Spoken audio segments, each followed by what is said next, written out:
Hi, my name is Ryan Brower, and I'm the owner of Flat Creek Plant Farm. And truthfully, I'm trying to get better at making videos and putting myself out there. So this is just that. I just thought I'd talk about myself a little bit. It's kind of hard to do,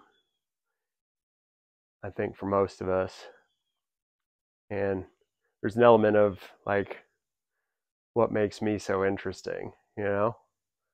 But my story is not unique exactly, but it's I think maybe interesting for some people. So I'm 46, and about 5 years ago, almost five, it's been 4 3/4, say, I gave up drinking after a long haul of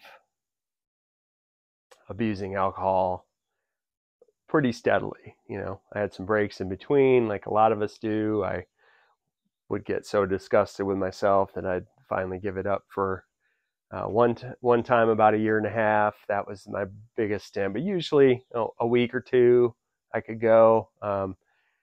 It was a constant in my life. I was a chef. I would work my shift.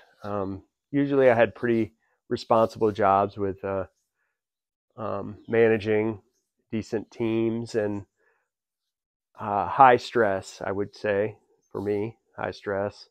The restaurant business is not for the easily phased. It's hard for me to recommend it for most people, but I stuck with it, 20 years. I love certain things about it. I love the people. I think in a way, I love the fast pace, and it was, looking back, I think it was a way to continue partying for way too long. So um, I drank a lot. At times I would drink, as soon as I left the building at work, I would get a roadie and I would take, crack that in the car. I would usually finish that, a tall boy, say, and then sometimes I'd stop again on the way home to get another 12 pack. And by the end of it, I was getting a little bit scarier. I was always concerned, ever since I was a teenager, I was concerned about my um, alcohol use and drug use. I always pushed it more than my peers. I managed to avoid some of the more, the opiates and that kind of stuff. I think came around a little after my time, or I was just scared of them. But alcohol is plenty of poison, and some of the other things I was doing in Central Florida um, carried over. I was always, booze was my main drug of choice, and I would spend, when things were at their, let's say, the rockiest, I was hungover every single day. Every single day, I would wake up, have a bunch of coffee, aspirin, Zantac, enough to get me through, and then I would just power through the day until I could get off and feel halfway decent again for an hour. Um, it wasn't a very good life. Um, wasn't a life I knew that I was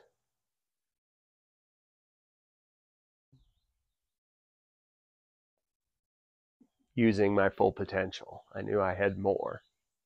Um, and I was stuck in ruts, and I just went from one restaurant job to the next. And sometimes I'd stay a few years, sometimes I wouldn't. Also, my dad was an alcoholic. His life was defined by booze, at least um, in how I knew him. So my mom divorced, and him divorced when I was 6 or 7, I believe 6. Um, so some of my first memories were very abusive fights, and then um, they split up, and I was basically estranged from my father at that point. He wrecked his body with booze. He was one of those guys that would sit down with a glass and fill it up with whiskey, and that was um, how he started his night. Um, had some good qualities though as well. My dad, I mean, he was pretty charismatic. Um, and I didn't know him too well. He actually died. He wrecked his body so bad and got so many DUIs. He eventually ended up in jail for a long time in my teenage years, and we reconnected a little bit, but um, his body finally shut down when I was 18 or 19 years old, and uh, he died in jail. So I had a really rough childhood. My mom was also bipolar, and we moved every year of my life in my formative, in my younger years up until finally in right before fifth grade, we got relatively settled. But with bipolar, things will settle for a while, it'll go good for a couple of years, and then your life will get flipped upside down. My mom would go into manic episodes um, and lose her job or spend a bunch of money, and things were not very stable in my life in my childhood. I did have some very loving people as well, so I turned out pretty good. I mean, I had a lot of demons.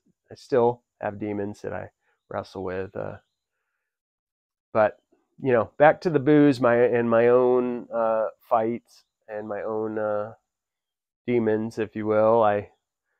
At 41, it got even more scary. I hit 40, 41, and things accelerated. I got, um, it was going. It would, those roadies would turn into a 12 pack of decent beer, something like Sierra Nevada or something, and that's a lot of alcohol in those beers, and I would just crush a 12 pack and just be kind of falling into bed without eating at like 8 in the 8 in the evening, and then I could feel myself not caring as much, and so it just it just I just knew. I knew most of my life that this was something I needed to face, and I tried all kinds of ways of not facing it. I tried half-assing it. I tried using substitute drugs like naltrexone and those kind of things. There's kind of these alternative, I tried doing things like kratom or harm reduction, looking into those kind of things. So, because I idealize a normal drinker. I think I still do, really. I think of alcohol as a poison, but I don't. I think the ideal is to not have it take over your life and be able to just put it down. I think a light amount of that stuff, like a moderate approach to almost anything in life, is probably the ideal. And I've finally come to grips that is not in the cards for me. I can't do it, and I can't. I just can't drink. Um, So what I did was I got a bunch of books and I stopped. I just quit, and I didn't really go to meetings. I didn't do much other than immerse myself in the plants that I was growing, things like gardening. I started journaling really heavily. I got, This Naked Mind was a book that stands out. Um, another book by the Chicken Soup for the Soul guy. He has it's broken up into chapters and little like things that can help. And I found just reading that and intense journaling and keeping my mind busy was enough for me, as well as the timing being over it. Um, we all have, I think, it's things come when they're meant to come, I think. And I knew that it was change was under my control. And really, looking back, it's, the first years is pretty tough. It gets easier after, in stages there. It's not like all of the first year. It's like, the first 3 months was tougher than the 6 months was tougher than the latter half of that year. But it keeps getting easier. And by year 2, year 3, it starts to really get behind you. And for me, the holidays were really the toughest. Things with family.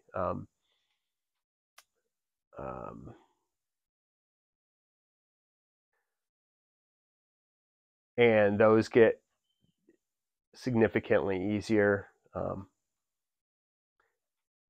So about that time, so one of the big factors was quitting. I just could. I'm pretty done with the restaurant business. I still love food in a way. I'm fascinated by it. I like looking at the business as an outsider, and I think I've got some things to give there. And I think maybe at some point that, who knows where that'll go. I don't spend a lot of time cooking anymore. It's not like the kitchen isn't a huge draw for me. But I do like using my hands, and I do like projects, and I like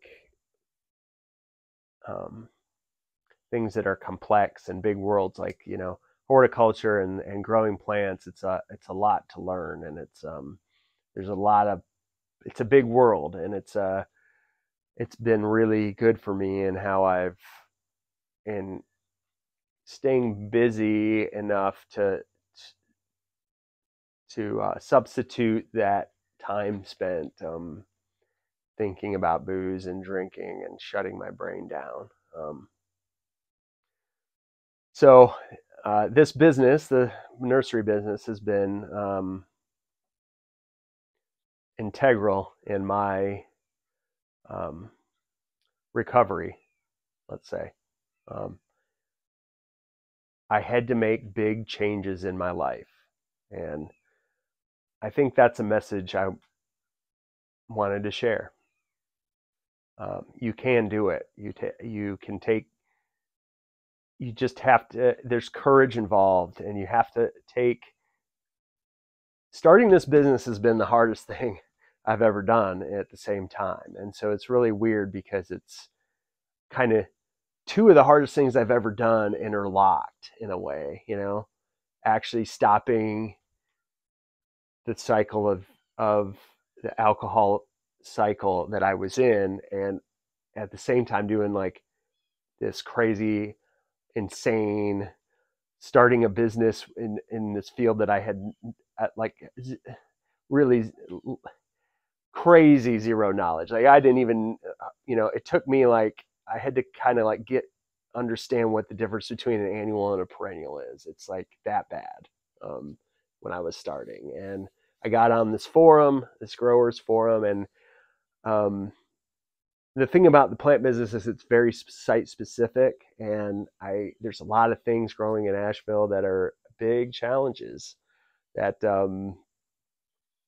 aren't applicable if you're out of the mountains, and even if you're in these colder environments. And so you think you can do all these things, and you just have to learn your area.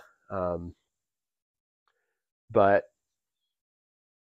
financially, it's been also the hardest thing I've ever done. I mean, it's kind of working this year, but it's a long game.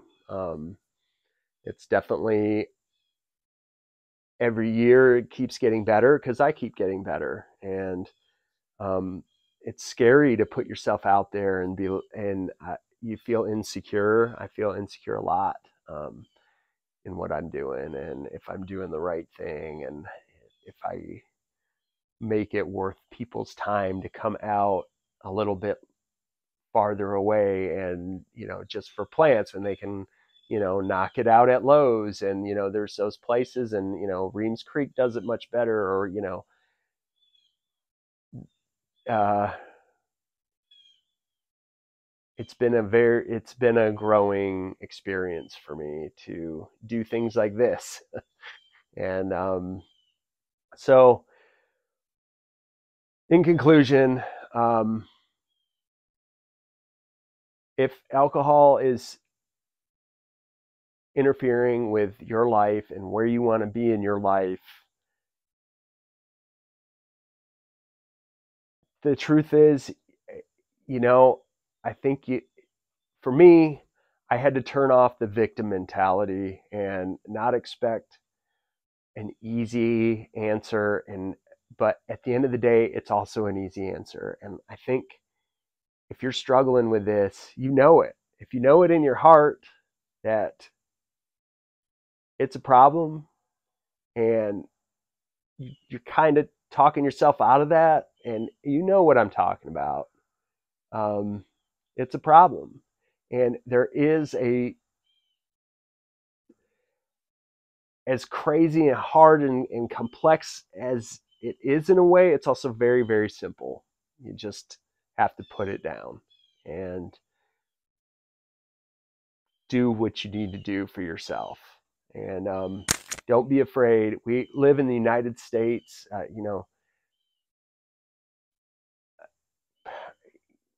I hope this doesn't sound bad, but it's like the wealthiest country in the world.